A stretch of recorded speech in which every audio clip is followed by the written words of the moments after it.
The challenge is to go from surface level checking in to soul level showing up. You're not building a pipeline, you're building emotional equity. How much emotional equity do you have in your sphere? What would it look like to lead with emotional presence instead of follow up with reminders? This is a human business. Every day you're being brainwashed into being not human.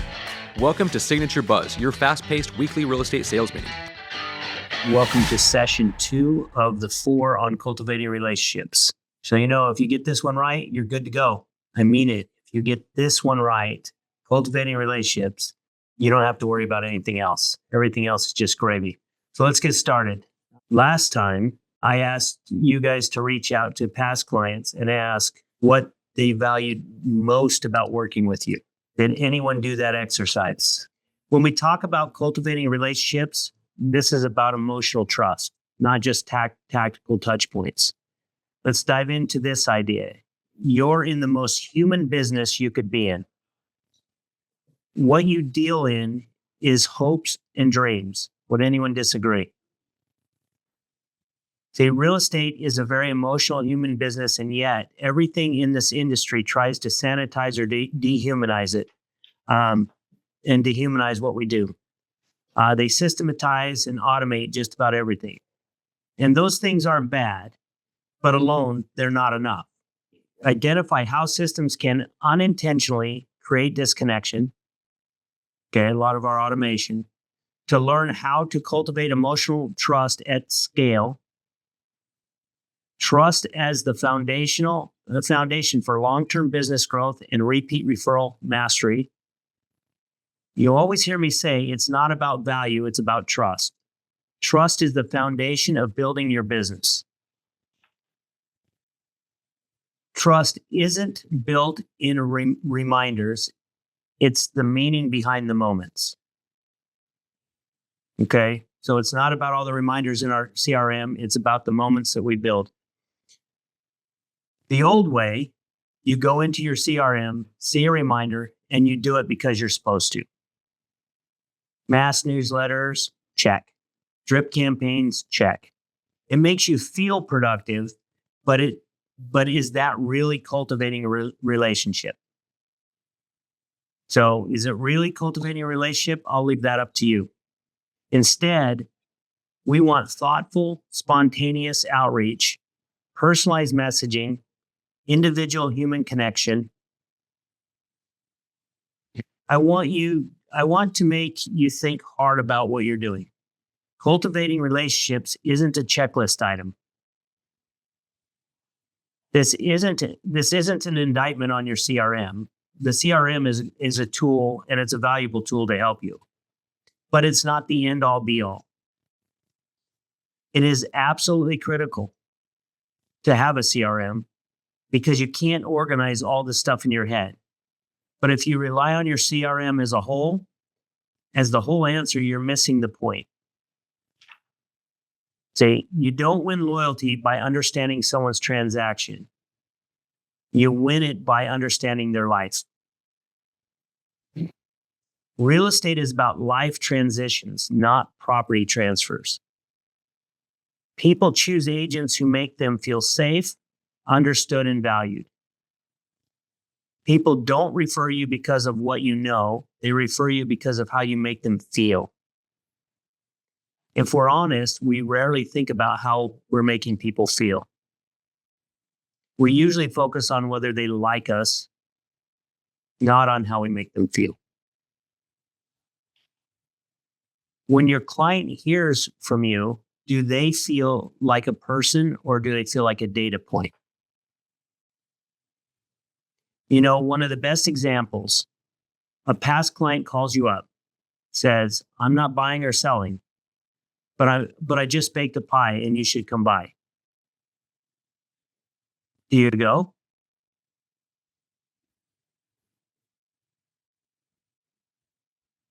Yes. Not all of us. Yes, we should, right? But most of us don't. Why? Why? Because it feels like a total waste of time. There's no transaction here. You're thinking, I've got a pile of calls to make, emails to answer, deals to chase, and you want me to sit in your kitchen and eat pie. So you go, you eat the pie, you hear about the grandkids, she shows you the photo album, and you walk out thinking, what did I just do with my day? Anyone feel like that ever? I mean, I like pie though, so I would go. Um, Here's what you did though. You built a relationship so strong that when she does sell or when her neighbor does, there's only one person she's calling, and that's you. Where might your current systems be diminishing the human experience? What are we so automated that we are no longer part of the process, where the process has replaced humanity? I can give you an example right off the bat that most agents use right off the bat. They get somebody out of their database that wants to buy a house. They call you up and they say, hey, I want to buy a house in Summerlin or Henderson or wherever part of the valley they want to live in. What's one of the first things we do? We put them on a drip, right? Yeah. And so how automated is that? And it takes the whole human interaction out of the whole thing. What other things do we do that automates it and takes the human element out of it?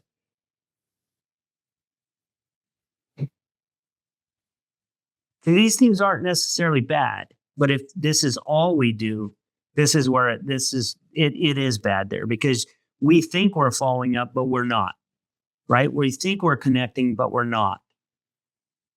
We have automated newsletters. We have automated emails that go out on a monthly basis. We've got all these things, but we're not picking up the phone and actually talking to them. So one thing I hear all the time, my lender has an automated system that sends out home anniversary messages. They are automated, and so they're automated. They're getting that from me, so they're hearing from me. Your first clue should be they're automated. The challenge is to go from surface level checking in to soul level showing up. Are you really showing up and are you really present when you're talking to them? It's not about being remembered. It's about being trusted. It's not about performance. It's about being present. It's not how many contacts you make. It's about the depth of each contact. When communication becomes a chore, it lands like one. Top producers often fall into the trap of systemizing the soul out of their business. The cost of efficiency is often authenticity. Where in your business have you traded your soul for speed? Think about that. So how do we transition from performing to being present? Performance isn't about appearing polished, prepared, and persuasive. That's how you've been trained to impress and to posture. I hear this all the time. How do I get them to know that I'm the expert? And just tell them, explain, give them a lot of fact, logic, and reason, and I'm sure they'll love that, right? And that's sarcasm. Being present is the opposite. It's about being real. When you go to an appointment, do you feel any dread? Or do you give yourself permission to be with them and eat the pie? Enjoy the moment and truly connect. Because that's what matters. Being present is about letting go of the need to sound smart. It's about being more curious than confident, sitting in silence rather than filling it, being guided by care, not by the conversation. So let's take the mask off. Just be yourself. What does that mean? Listening without an agenda, letting go of your timeline.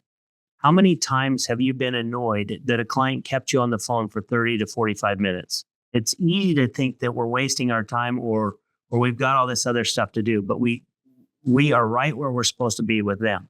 We need to reframe our outreach. It's not about being top of the mind. It's about being remembered and trusted. CRM is a tool, and it's only part of the equation. These aren't just names in a database. Everyone is dying to tell their story. They just need a safe place to do it. right? It's not about keeping the conversation short. It's about being an empathetic listener and making them feel understood.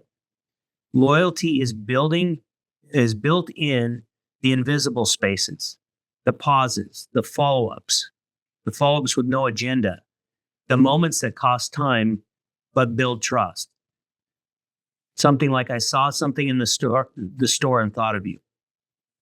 Cultivation is about building emotional memory, not checking in for the sake of being remembered. When you bring up details from previous conversations because you were actually paying attention, that creates emotional memory. Deeper, fewer, more meaningful conversations. See, I used to care about how many people you talk to in a day. I used to train agents to go wide. Now it's about the quality of attention. When you check in, there's no agenda, just genuine curiosity about how they're navigating life. When people feel pressure or judgment, they shut down. So remembering their daughter's recital, their father's passing, their first job, you're creating a safe space. You're not a salesperson. You're a stabilizing force in their life. Reliable gets business. Irreplaceable becomes family. You are not interchangeable. How many of you feel like you're interchangeable? Be honest. Yeah. Why do we avoid cultivating relationships? I mean, you guys don't anymore because we're aware of it, but in the past, right? Why do we avoid cultivating relationships? The lie we tell ourselves, I don't want to bother people. They'll call me when they're ready. I'm too busy. I don't know what to say. The list goes on and on. Who's guilty? Right? The real truth, we're afraid of rejection. We want connection without commitment. You're avoiding the discomfort of depth, and you haven't practiced being present. We've gotten out of practice at being human. When you stay at the surface level, people forget you.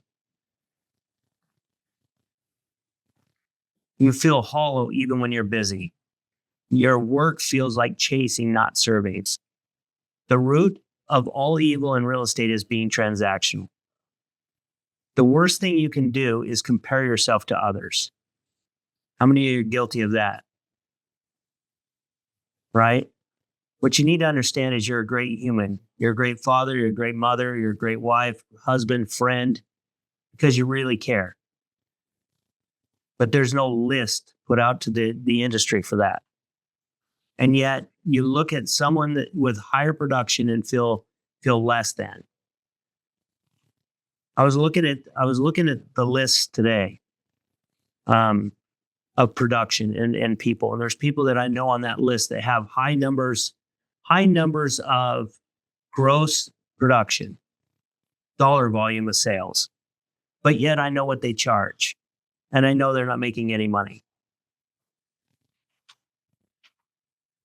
So the lists that we're comparing ourselves to, these people, don't mean anything, right? You're a great person in itself. The cost of avoiding vulnerability, you never get to the truth. You build shallow connections. You lose the moments that move people. Think about your career. How many times have you lost contact with a client because you were too busy to reach out after closing day to congratulate them? You told yourself you'd call the next day. Then guilt set in, and a week became a month. And a month became a year. And then it became a decade. Anyone guilty of that? If you're not willing to be seen, you'll never be fully trusted. See, you don't become a trusted advisor by accident. You have to keep showing up with care, invest emotional energy, let go of control, and build something that takes root slowly. Commitment is what transforms presence into power. When you truly cultivate a relationship because you are being real, You become the first call when there's a crisis or a celebration. I mean, we can all think about, there are people in your database, when something happens in their life, they pick up the phone and call you. Yeah. And it's about creating more of those connections. You become part of their life, not just their transaction. If you disconnect from someone, it's probably because you never really had a real relationship, just had a client or a transactional relationship.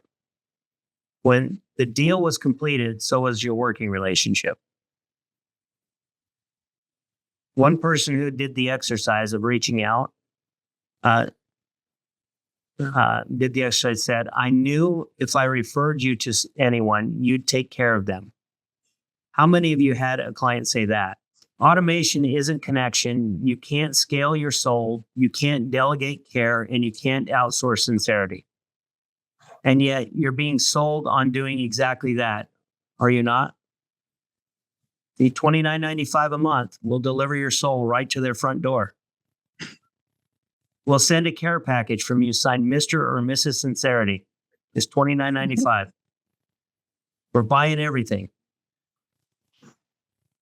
Do you want to be top of the mind or top of heart? People don't refer who they remember, they refer who they trust. Being top of the mind is not about volume. Being top of heart is about being present. Soul check audit. Go back in your mind to the last most recent client communications. Did they feel seen? Did they feel known? Did they feel valued? Or did we just hurry and rush through the phone, rush them off the phone? So here's your assignment. Pick 3 people today or tomorrow. Just pick up the phone, no agenda, and say hello. No agenda, no timeline, just be curious. I want you to pay attention to your resistance, because that resistance is the key to your future success. Like, how many of you felt a little anxiety when I just said you got to pick up the phone and call 3 people? And so lean into that. Like, it might feel like a chore, but in reality, that's where the value of the whole thing is. Trusted advisors remember meaningful details because they listen and they can at an empathetic level. Like, we listen deeper, right? It's not all surface. They reach out for no reason. We follow up months later on the small stuff. The message of the day: trusted advisors make people feel seen, heard, safe, and understood.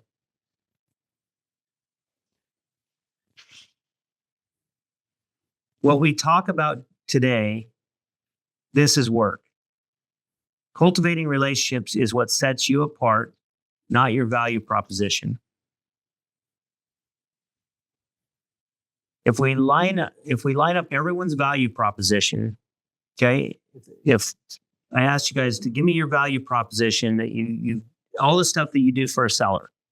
Now, if I took every single one of yours and I put them right next to each other, what would it look like? They'd all look the same. They might be in a different order. Somebody might have 1 or 2 other items, but overall, it would look the same. Real estate is a human business. We need to stop being a performer. Start being human. Trust is not a system, it's a feeling. In cultivating relationships, that's a standard we hold ourselves accountable to. It's part of the performance 6, cultivating relationships. It's not about scale, it's about soul. You know, the power is the pipeline. I can't tell you how many times those words came out of my mouth. Got to fill your pipeline. You're not building a pipeline, you're building emotional equity. How much emotional equity do you have in your sphere?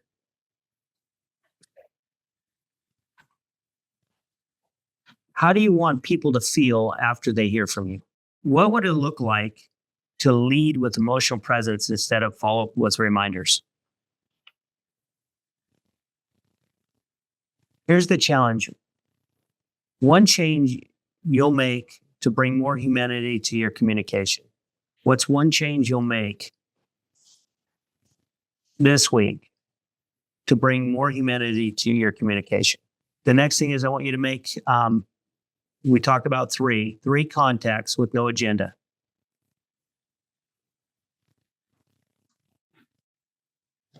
I want you to audit one process to make sure it's creating connection, not disconnection.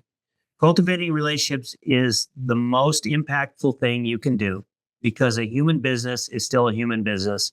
And that's what real estate is, right? This is a human business. Every day you're being brainwashed into being not human and into being a robot, right? So I want everyone to be real. I want you to acknowledge, I want to acknowledge everyone for showing up today. Your presence makes a difference. So let's commit to those things this week. The three contacts minimum. Like you can do more, but it's those three. Okay, and then look at a process and remember, making it more human.